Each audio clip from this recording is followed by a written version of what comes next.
A slave woman did something no human had ever dared before. She gave God a name.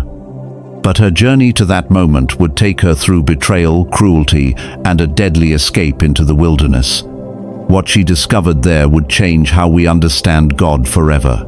But first, she had to survive those who claimed to serve him. Hagar was an Egyptian slave owned by Sarah, Abraham's wife. For years, Sarah had waited for a child that never came. Her empty womb mocked her daily, while her husband's faith in God's promises seemed to grow stronger. The waiting turned Sarah bitter and desperate. When hope dies in a woman's heart, dangerous plans follow. Abraham had received God's promise that his children would be countless as the stars. But how could this happen when his wife remained childless? The tension in their home grew unbearable. Sarah began looking at her young Egyptian servant with calculating eyes. What Sarah planned next would destroy 3 lives. Ancient law allowed desperate wives to use their female servants as substitutes. Sarah offered Hagar to Abraham to bear the child her own body couldn't produce. Hagar had no choice. She was property, not a person with rights or feelings. When Hagar became pregnant, everything changed.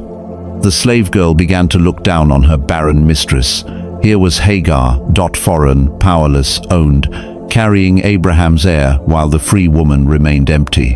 The reversal felt intoxicating, and Hagar let her contempt show. She had no idea what fury she was unleashing. Sarah's revenge was swift and merciless. She turned Hagar's life into a nightmare of daily torture. Every task became punishment. Every moment brought fresh humiliation. The beatings were careful, never touching the growing baby, but breaking Hagar's spirit piece by piece. Abraham watched his wife's cruelty and did nothing. Finally, Hagar couldn't take anymore. She made a choice that seemed like suicide. She ran into the wilderness while pregnant, with no food, no water, no protection. The desert was a graveyard where even experienced travelers died. But she was about to discover she wasn't as alone as she thought. By a desert spring, the impossible happened. The angel of the Lord appeared to her, not to the great patriarch Abraham, not to his wife Sarah, but to a runaway pregnant slave. Divine messengers didn't visit people like Hagar, yet here one stood, speaking her name, knowing her pain. The angel told her to return and endure Sarah's cruelty. But then came the promise that changed everything. Her son would become the father of a great nation. Her child would be wild and free, and his descendants would be countless. The slave woman was being written into God's eternal story. Then Hagar did something that shocked heaven itself. Standing by that desert spring, having met the living God who saw her suffering and spoke promises over her unborn child, Hagar gave God a name, El Roi, the God who sees. No one had ever dared name the Almighty before, not Abraham, not any prophet or king. But this forgotten slave woman spoke a name for God that would echo through all time. She returned home transformed, no longer just a slave, but a woman who had seen God face to face and lived. When her son was born, she called him Ishmael, meaning God hears. But her greatest test was still coming. Years later, the miracle finally happened. Sarah gave birth to Isaac in her old age. The child of promise had arrived, and suddenly Ishmael seemed like a threat to Isaac's inheritance. Sarah's jealousy exploded with new fury. She demanded that Abraham throw out both Hagar and her son forever. This time there would be no return. Abraham, torn between his wife and his son, finally gave in to Sarah's demands. He handed Hagar some bread and water, barely enough for a day's journey, and sent her and teenage Ishmael into the wilderness to die. The second exile was crueler than the first.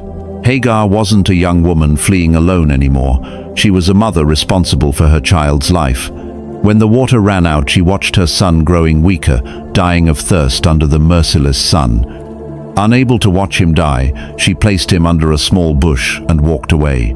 Then she sat down and wept with a grief that seemed to tear the sky open. Their story was ending in unmarked graves that the desert winds would soon erase. But the God who sees had not forgotten the woman who named him. God's angel called to her from heaven, repeating the ancient promise, her son would live and become a great nation. Then God opened her eyes, and she saw what had been there all along, a well of life-giving water. They drank and lived. Ishmael grew up in the wilderness, became a skilled archer, and fathered 12 princes just as promised. The nation that came from him lasted through the ages, wild and free as the angel had said. But Hagar achieved something unique in all human history. This powerless slave woman had met God in her darkest hour and dared to give him a name. El Roi, the God who sees, became one of the eternal names of the Most High, first spoken by a desperate mother who discovered that no one is invisible to God. Her story proves that God's attention reaches the forgotten, the abused, the thrown away. Sometimes the most powerful encounters with the divine happen not in temples or palaces, but in the desperate places where the abandoned cry out and find themselves seen, heard, and remembered by the God who sees all. Your wilderness may look different than Hagar's desert, but it's just as real. Your pain may not be her pain, but it cuts just as deep. The question Hagar's story asks every person is this: will you have the courage to look up in your darkest moment and discover that you too are seen? The same El Roi who met a desperate slave by a desert spring is waiting to meet you in your wilderness. The God who heard her cries hears yours. The God who provided water in her wasteland can provide for your deepest need. Hagar's boldness challenges us all.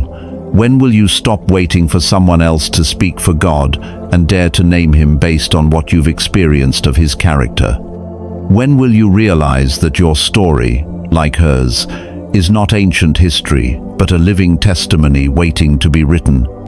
The God who sees is watching. The question is not whether he sees you.